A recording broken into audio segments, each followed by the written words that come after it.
اصل مقصد اس کا کیا ہے کہ تم تقوی اختیار کرو، پرہیزگار بن جاؤ، اللہ سے ڈرنے والے بن جاؤ۔ تو بھائی یہ بہت بڑی عبادت ہوتی ہے یہ روزہ رکھنا، اس میں انسان سارے حلال کام بھی چھوڑ دیتا ہے، حلال کام بھی چھوڑ دیتا ہے۔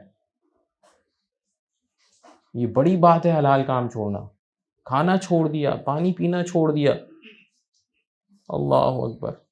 اور تنہائی میں دیکھیں آپ، روزہ رکھا ہوا ہے، اکیلا بیٹھا ہوا ہے، کوئی دیکھنے والا نہیں ہے، پانی نہیں پیے گا، پیاس بھلے کتنی لگ رہی ہے، ہاں پی سکتا تھا نا تھوڑا سا۔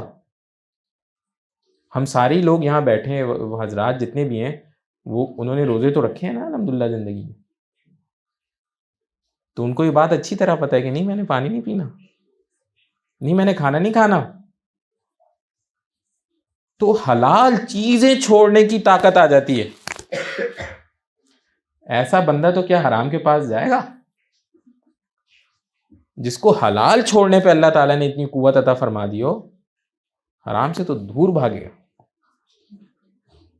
حرام سے تو دور بھاگے گا۔ یہی اس کا اصل مقصد ہے اس پورے مہینے کا، کہ تم تقوی اختیار کرو، متقی و پرہیزگار بن جاؤ۔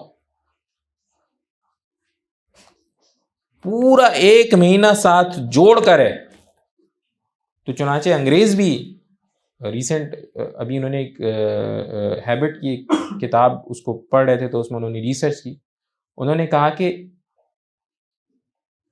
کوئی بھی کام 9 دن کے بعد اگر مستقل کیا جائے نا، 9، 21، پھر انہوں نے ایسے ایک انہوں نے 90 دن کا بھی بہرحال بنا دیا، لیکن 9 دن کسی نے مستقل ایک کام کر لیا نا تو اس کے اندر صلاحیت پیدا ہو جاتی ہے کہ اس کام کو کر سکتا ہے۔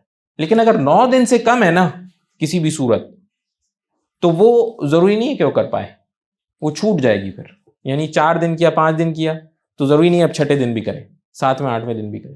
لیکن کسی نے تسلسل کے ساتھ پورا یہ جیسے کہتے ہیں 9، 21 انہوں نے ایسے بنائے ہوئے، تو وہ جو یہ پورا اچیو کر لے گا، اب یہ ہے کہ یہ ساری زندگی یہ کام کر سکتا ہے، کنسسٹنٹلی یہ کام کر سکتے ہیں۔ اس کے اندر یہ ہیبٹ آ گئی، اس کے اندر یہ چیز آ گئی، یہ صلاحیت پیدا ہو گئی۔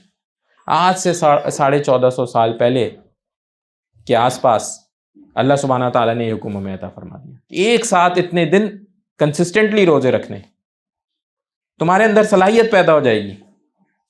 اور اس کا ایک نظام بنا کے دیا اللہ تعالیٰ نے، ایسی بات نہیں کہ صرف یہ یوں ہی ہو گیا۔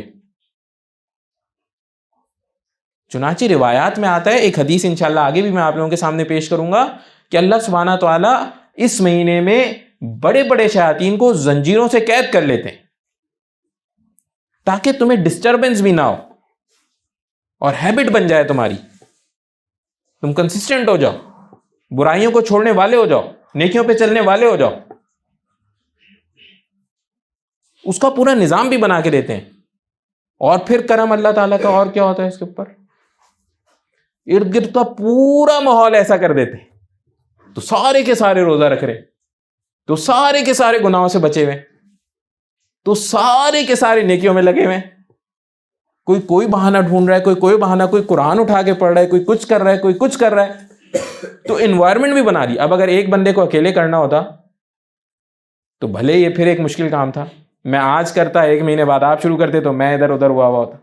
ساروں کو ایک ساتھ جوڑ دیا کہ انوائرمنٹ بن جائے پورا۔